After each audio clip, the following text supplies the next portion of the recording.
This week on the Computer Chronicles, the Y2K problem. We'll show you how to check your computer's CMOS and BIOS for possible year 2000 glitches. We'll look at some software that examines your applications and files to make sure they're Y2K compliant. We'll talk to Microsoft about some reported Y2K problems with Windows, and we'll search the web for good and bad information about what you should do to deal with Y2K.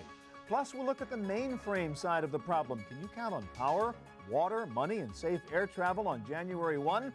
Also, my pick of the week, a new way to listen to books on tape without the tape. It's all coming up next on the Computer Chronicles. The Computer Chronicles is made possible in part by PeopleSoft, a global supplier of enterprise application software for business, education, and government. PeopleSoft, we work in your world. By TechWeb for up-to-the-minute technology news. And by TVA, Television Associates, bridging the worlds of computers and video with DVD authoring and MPEG encoding services.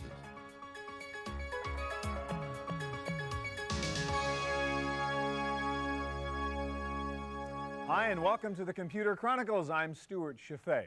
Y2K, we've been hearing about this computer problem for a long time now. The question is, how serious is it, and what, if anything, can you do about it?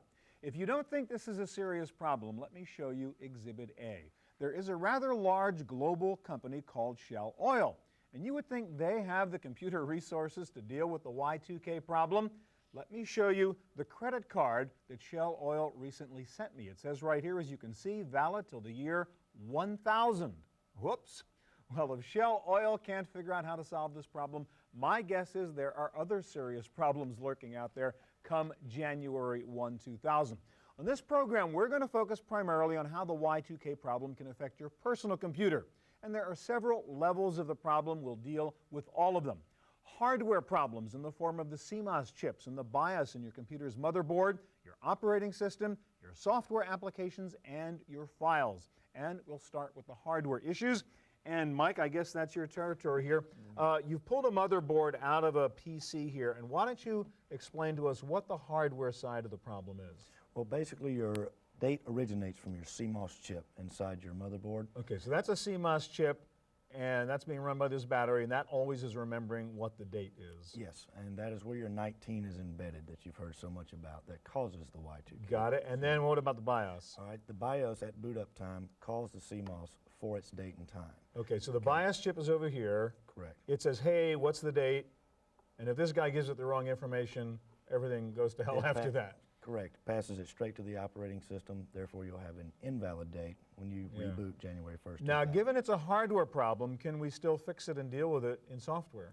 Yes. What we do is actually, with PC Fix 2000, we're intercepting that date exchange between the CMOS and BIOS, correcting and adjusting any dates that need to be there, writing them back to the chips and handshaking it off. All right, so I can load some software on my computer that will check and say, hey, CMOS, if you're wrong, I'm going to fix it before you spread that date to the rest of my computer. Correct. How do I know if I have a problem? Can I use your software to test it and see if my CMOS is delivering the wrong date? Yes, we have a package called EasyCheck 2000 that will actually check all sorts of dates. All right, can we do that? I mean, I guess what we're going to do is simulate New Year's Eve 1999 and 2000? Right. What we'll do is simulate a boot process in your PC. And what we'll do is take a look at the CMOS clock and the BIOS clock and what it's reading as we speak.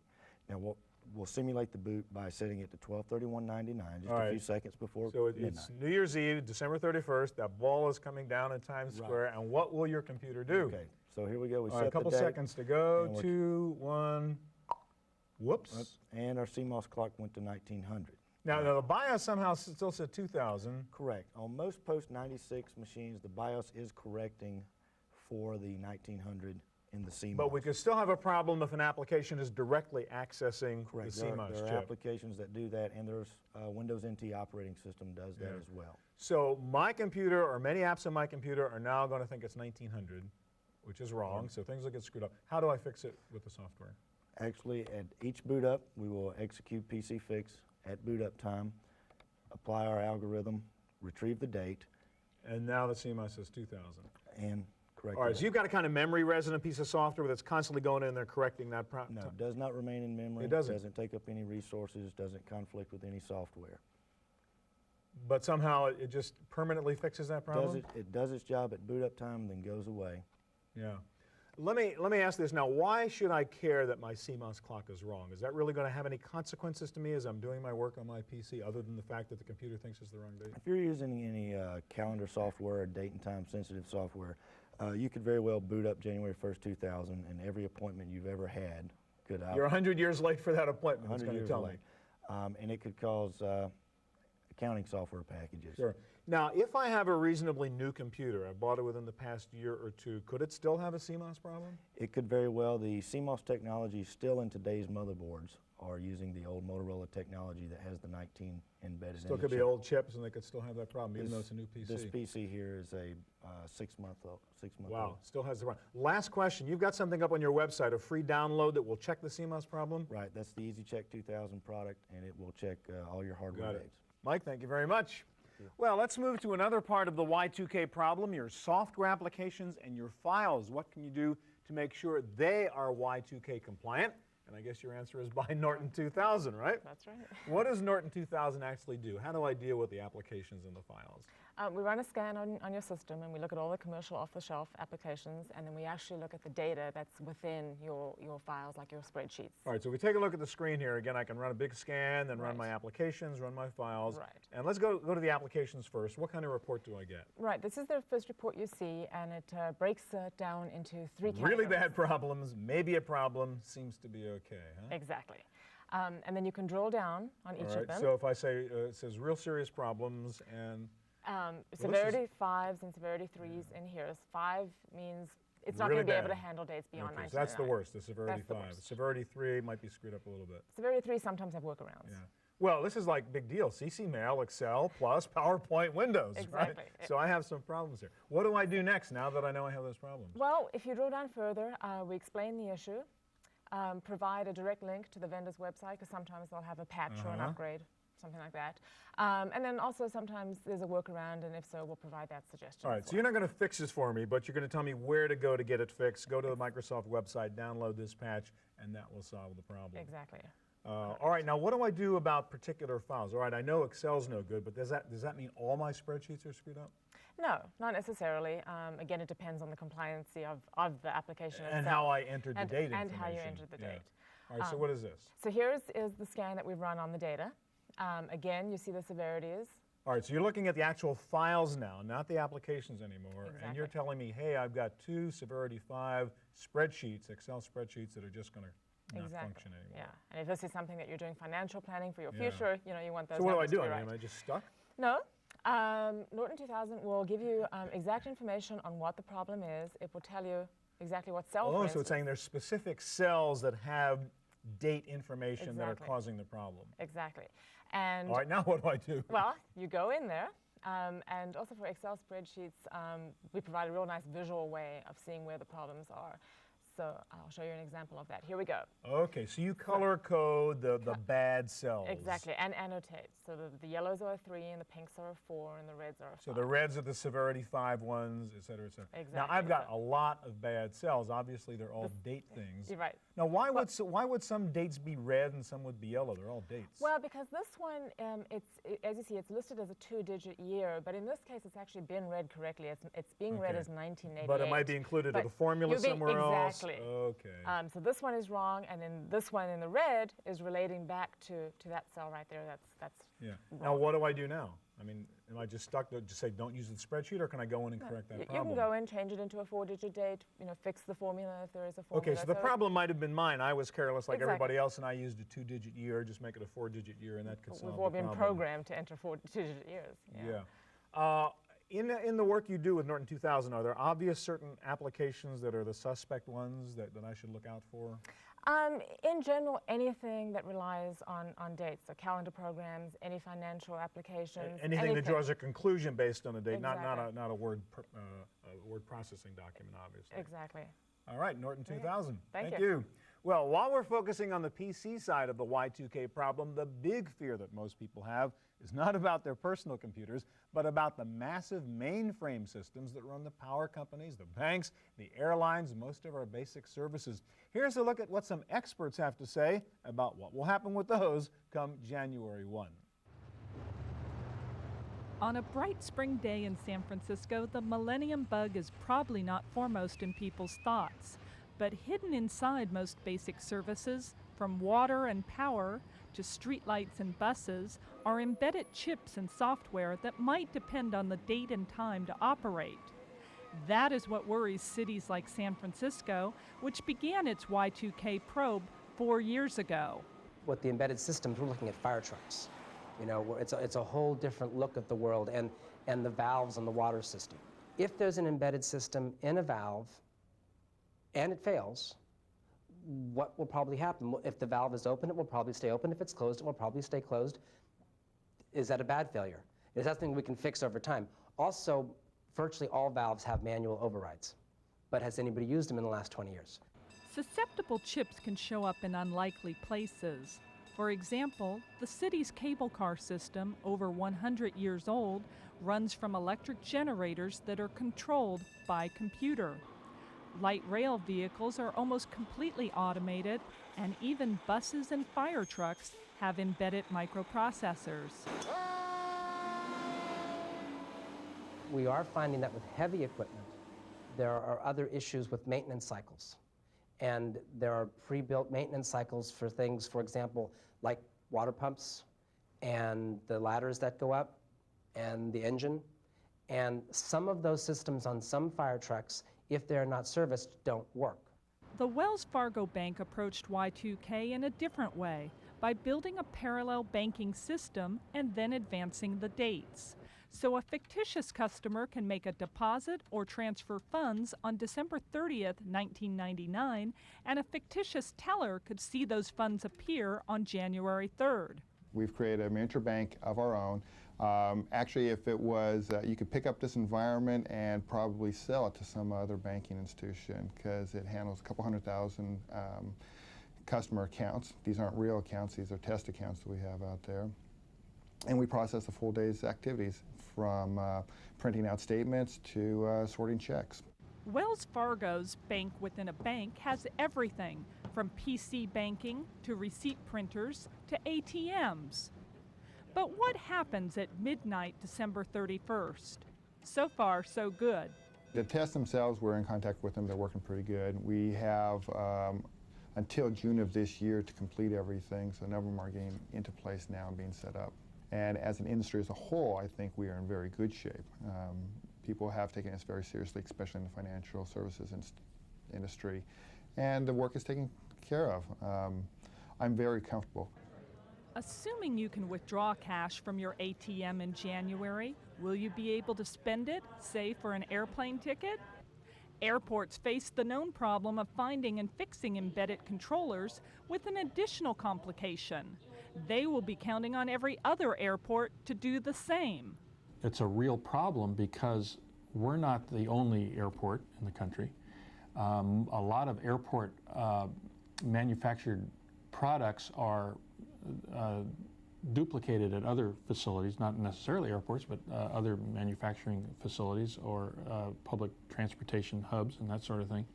It's almost unbelievable the amount of inventory that we are going through from some of the major components that make up the facility to some of the very minor things that you would never think of unless you went through an exercise like an inventory.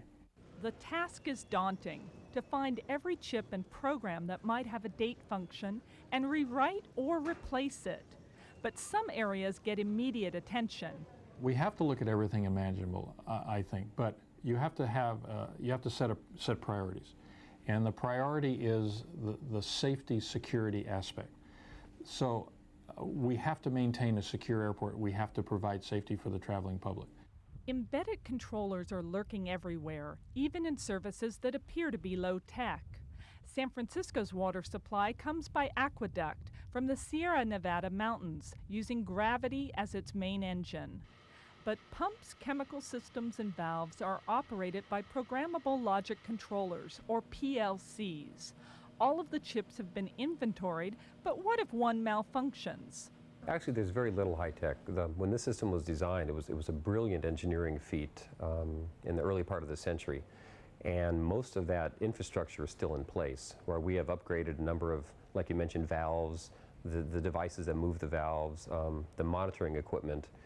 Valves are either open or closed, and these types of valves don't close automatically if there's an electronic failure or a power failure. So we're very comfortable that the water will continue to flow by gravity even if there are Y2K issues. And I really do, I think that people are going to be surprised that when December 31st at midnight comes around, the world is not going to come to an end. Airplanes are going to continue to fly. The lights aren't going to go out in the terminals. The lights aren't going to go out on the freeways. And I don't think it's going to be some of the massive failures that has been portrayed in the media recently. For the Computer Chronicles, I'm Sarah O'Brien.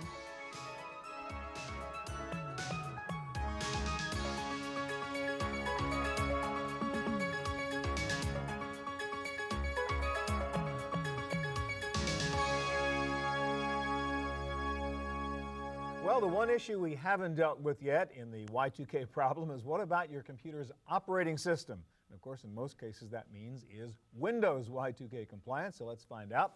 Don, when we did that little scan before with the lady showing us Norton 2000, popped up Windows 98 as a Severity 3 problem. People have heard about this. What are the issues in Win 98? Well, actually, there's a patch for Windows 98 that makes it fully compliant, so all those issues are resolved. Okay. I mean, what are the issues? Yeah, there are some minor issues that we did find. Let me give you a couple of examples. Okay. One of them is in what we call a dialer. If you go into the phone dialer, now you wouldn't think that would be a date-sensitive relatively thing, obscure, but a lot of things generate logs that are date stamped, and that's where that comes from. So you could use a phone dialer, say, to call your relatives, and then look in that log. And what would happen is, in the year 2000, beyond 2000, instead of saying the call took place January 1st of 2001, say January 1st of C1. Oh, that's helpful. So it's a display issue. Is there a chance for data loss? None whatsoever. All right, so that's a little baby problem, and you can fix that. Yeah. What's another Win 98 problem? Well, in Internet Explorer, there's this feature called the wallet. And if you actually go into content, you can store credit card information, that exactly. kind of thing. Exactly. What it's used for is to upload your information to an internet site that's maybe I see the selling. problem coming. Expiration dates. You got it. All right. So let's say you add a new credit card and you go through Credit Card Wizard, and you enter in the card and the expiration date. Right. You put the expiration date in as 00. So if it expires in 2000. It wouldn't work. It'll come back with an error. If you put 2000, it works just fine. Okay, so you can't enter a 2-digit answer in there. Exactly. Now, is that something you simply have to know, or is there a patch to fix There that is a one patch. too? The Windows 98 Y2K patch fixes all of these issues. So, I mean, these are relatively little things. You're saying, in general, Win 95, Win 98, not a big problem. Yeah, the issues are all minor, very obscure. Most users wouldn't run into them. Let's get to the application side. Again, when we did that scan, we saw all your stuff coming up, Excel and Access and et cetera, et cetera. What are you doing about, Norton showed us we have the problem, and then we have to go to Microsoft to fix the problem. What are you guys doing to help us solve some of the application problems? Okay, well, the first thing we're doing, of course, we've got the website, which has 1,800 products now that we've tested and verified, as well as a toll-free number. But beyond that, what we've done is we've come up with a product called the Product Analyzer. And what this will do is it'll scan your hard drive, it'll verify what Microsoft files you have against the database, report back the compliance status, and then any more information. So this is your version of scanning for all the Microsoft applications to identify what them. All right, so we go through and we find we have some problems. You've now come up with some kind of cool wizards in the Microsoft style to deal with them. Go through those. Sure. You're talking about our Excel wizard specifically. Yeah. Within Excel, there are 3 wizards we've created: the Date Watch Wizard, Date Fix Wizard, and Date Migration All right, Wizard. so one at a time. What does a Date Watch Wizard do? It watches how users enter in dates, and then it tells them if they're being ambiguous, or it'll convert those dates for them. Show me what you mean. Sure, let's just create a new spreadsheet. And Okay, we'll so just type in 10/01/00. So if I use a 2-digit field, It's I gonna was change right, it it said 2000. It's going to change it to a 4-digit field for Oh, you. so even if I only do 2, it automatically makes a 4. So there's no problem. Exactly. And then, of course, when it does that, you can look at that and say, oh, that really should be 1900, depending on how you're using your spreadsheet. So it'll automatically switch ambiguous dates. Exactly. All right, so what's the other one? Date Fix, you said? The Date Fix Wizard, what that does is it'll actually take a spreadsheet and fix those dates within it. All right, so what are we looking at here? Now, this is an unfixed. An unfixed spreadsheet. So what you've got is our birth dates and people's names and just a chart applied to those. All right, so some guy here was born in 1909. You think that's correct? We'll see. Well, maybe it's 2009 and he's not born yet. All right. That's a problem. All right, so you have a graphic representation of what would be right now a non-compliant issue, Correct. right? A problem. Correct. And what does Date Fix do? What it's going to do is going to go through, it's going to convert those 2-digit dates to 4-digit, and then report back what it did so that you can inspect and make sure that it did the right thing.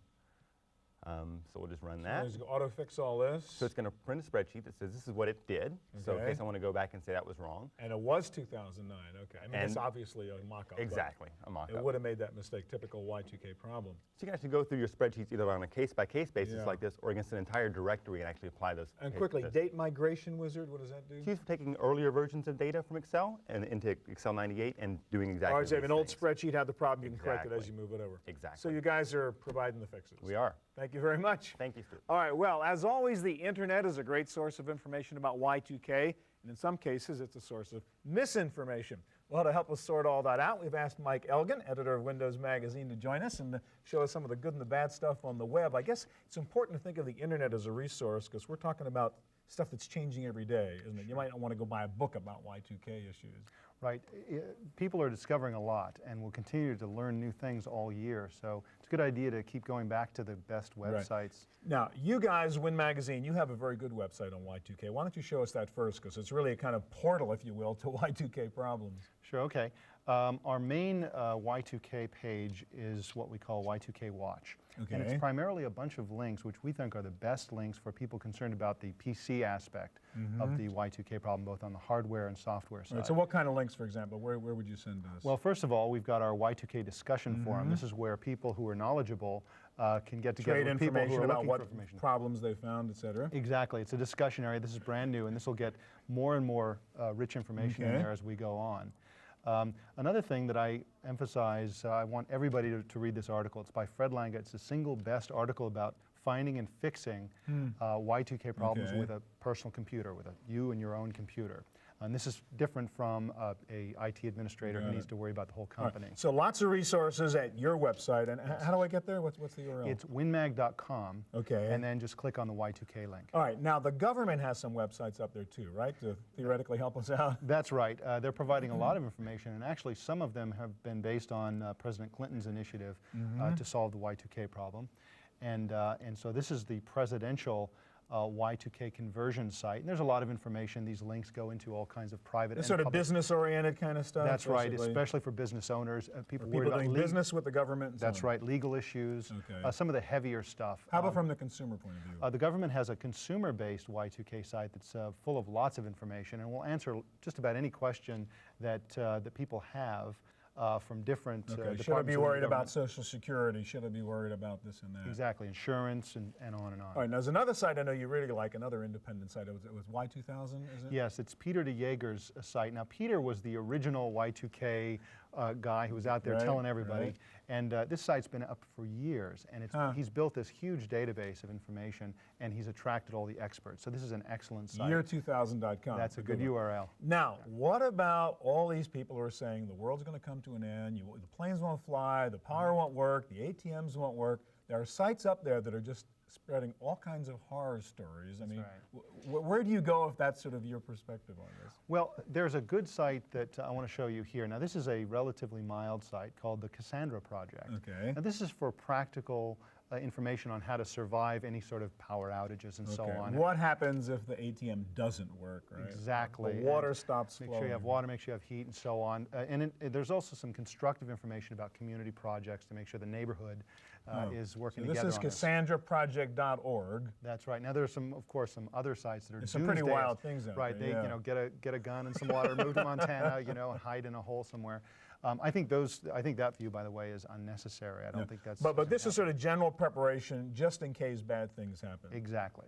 Now, you said, Mike, I want to ask you, I always put you on the spot because you spend all your time with this stuff. What is your view? I mean, I know people who say, I'm going to the hills with a gun. Sure. Other people say, I'm getting on a plane January 1, doesn't bother me. What do you think? Well, I think there are likely going to be some problems. There are going to be smaller problems. Hospitals are going to have to deal with some specific issues. Planes are not going to drop out of the sky. This is not going to happen. There may be delays. There may be some unpredictable things, but overall, it's not the end of the world. No. Things Well, are we gonna hear be about fine. the embedded chip problem. And hey, yeah, you can fix all this old COBOL language, but what about all the hardware stuff that's embedded in all these things? Well, that's really the biggest problem because you just can't run a Microsoft patch to fix these things. It's all embedded in hardware, and there's some unpredictability. Some of these chips are decades old, so nobody really knows what's going to happen. But overall, all these problems are fixable. Everything is solvable. Are you going to buy some extra food and get some extra cash? I'm going to make sure, I live in New York, I'm going to make sure I have heat. But I don't think there'll be anything beyond maybe a couple of days of power outages and phone down, you know, that sort of thing. Mike, thanks a lot. All right, that's our look at Y2K. I'll be back in just a moment with my pick of the week.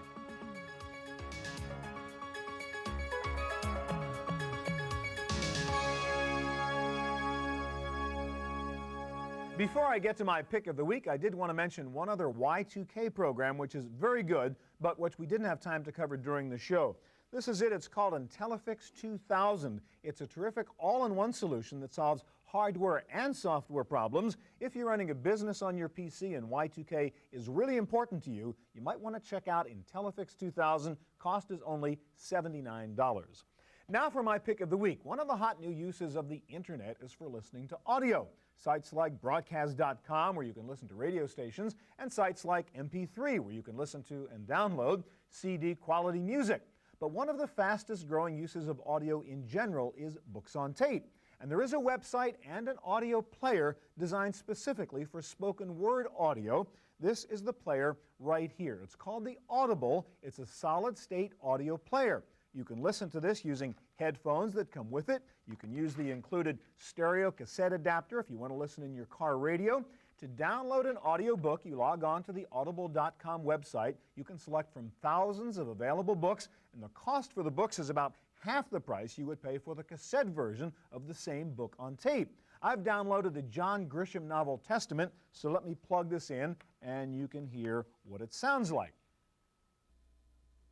I had 3 families, 3 ex-wives. Now, you can automate the download process by scheduling feeds in the middle of the night if you'd like, and if the book is longer than the memory capacity of the player, the software automatically updates the player and replaces sections you've listened to with new sections. Now, the player itself lets you skip forward or backward a chapter or to another book for that matter. It also lets you insert bookmarks so you can easily go back to a certain favored place in the book.